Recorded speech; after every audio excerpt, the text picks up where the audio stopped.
मुग्धा और उसकी सास के बीच पूरा समय सास के किसी न किसी काम को लेकर मतभेद चलते ही रहते हैं। बहू, ओ बहू, जरा चाय बना दे। मुग्धा चाय लेकर आती है। ये लीजिए, और कुछ चाहिए?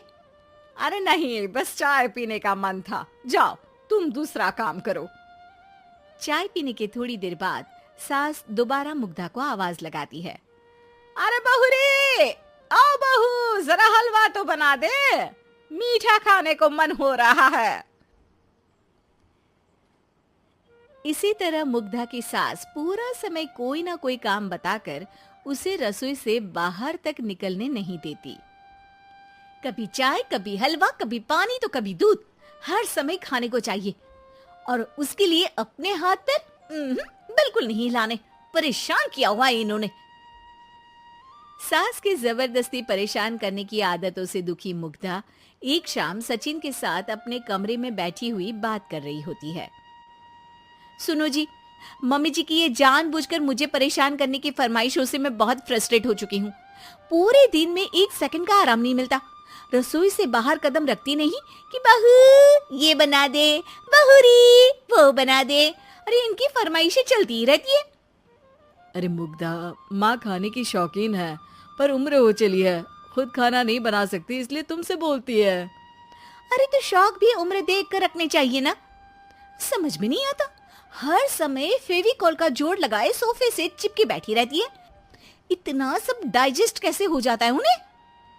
अरे तुम मेरी माँ से इतनी नफरत कैसे कर सकती हो? मैं उसे नफरत नहीं करती जी, बस परेशान हूँ। जहाँ मुग्धा अपने पति से ये सब बोल रही होती है, वहीं उसकी सास भी कमरे के बाहर दरवाजे से कान लगाए सारी बातें सुन रही होती है और अगली दोपहर रसोई में मुग्धा के पास जाती है। बहू, आज ना मेरा कुछ मसालेदार खाने का मन है। तो चाय बना दूं? मुझे बहुत पसंद है। अरे ना, ऐसा कर लिट्टी चोखा बना ले। और हाँ, जितना मसाला बातों में मिलाकर पति को सुनाती हो ना, सब्जी में भी वैसे ही डाला करो, खाना स्वादिष्ट बनेगा। सास की बात सुनकर मुग्धा हैरान रह जाती है। मतलब अब पूरा समय मुझ पर हुक्म चलाने के साथ बंद कमरे में हुई पति पत्नी की बीच की बातें भी सुनती है? अरे बात जब मेरी थी तो सुनने में क्या दिक्कत है? ये कहकर सास वहां से चली जाती है। अरे अब तो हद पार हो गई, इस तरह से तो ये मेरा जीना मुश्किल कर देंगी। मुग्धा सास की हरकतों से परेशान उसका हल सोचने लगती है और इसी तरह कुछ दिन बीत जाते हैं, जिसमें सास का जन्मदिन आता है। मुग्धा बहुत खुशी के साथ अपनी सास को एंड्रॉइड मोबाइल गिफ्ट करती है। मम्मी, आपको सबसे बात करने के लिए बहुत दिक्कत होती है ना? कभी सचिन तो कभी मुझे बोलना पड़ता है, पर इस मोबाइल से आपको कोई दिक्कत नहीं होगी। एक जगह बैठे बैठे बहुत कुछ कर सकती हैं अब आप।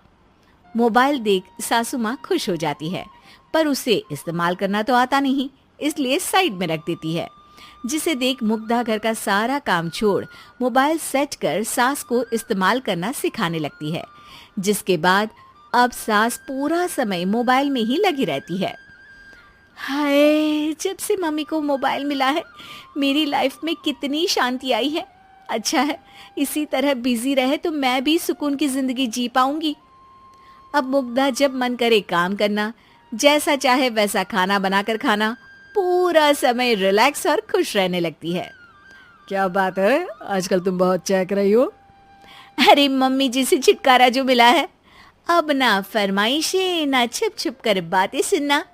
अच्छा, तो मोबाइल गिफ्ट करने की ये स्कीम थी। इसी तरह दिन बीतते हैं और अब मोबाइल पर लगी सास फरमाइशों की जगह सवालों के लिए बहू को आवाजें लगाना शुरू कर देती है। अरे बहू सुन तो, देख जरा किसी का फोन क्यों नहीं मिल रहा? रिचार्ज खत्म हो गया है, पर अभी 4 दिन पहले ही तो मैंने किया था, इतनी जल्दी कैसे खत्म हो गया? अरे मैंने कल तेरी कनाडा वाली मौसी सास से 3 घंटे बात की थी ना। क्या?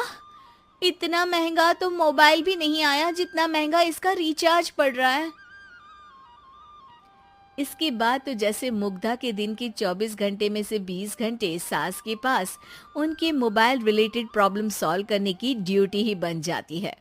अरे मुग्धा, ये मोबाइल में अचानक तेरी मौसी सास की शक्ल क्यों दिखने लगी? और ये तो हिल भी रही है। मम्मी, ये गूगल डुओ का वीडियो कॉल है। इसमें आप बात करने के साथ एक दूसरे की शक्ल भी देख सकती हो। अच्छा, ये तूने मुझे पहले क्यों नहीं बताया?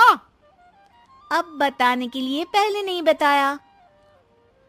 इसी बीच सचिन भी वहां आ जाता है और सास अपनी वीडियो कॉल में बिजी हो जाती है। क्यों, सास बहू में क्या गपशप चल रही है?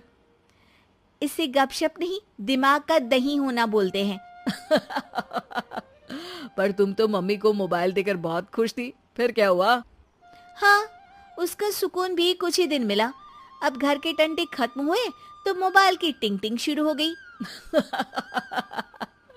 देखो भाई, कुछ पाने के लिए कुछ खोना तो पड़ता है।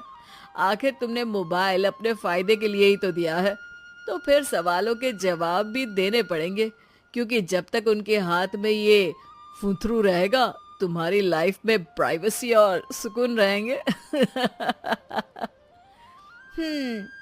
कहने का मतलब है अगर इससे प्यार बढ़े तो दाग अच्छे हैं। अरे मुझे पहले दिन से ही पता है मोबाइल किस मकसद से दिया गया है। भूलो मत, इससे पहले मैं बातें ही सुनती थी। सास की ये बात सुनकर मुग्धा शॉक में और सचिन हंसता रह जाता है। उम्मीद है कि आपको हमारी ये कहानी पसंद आई होगी। कृपया हमारे चैनल को सब्सक्राइब करें और सभी अपडेट्स के लिए बेल आइकन जरूर क्लिक करें। और हाँ, वीडियो लाइक और शेयर करना मत भूलिएगा। Bye bye.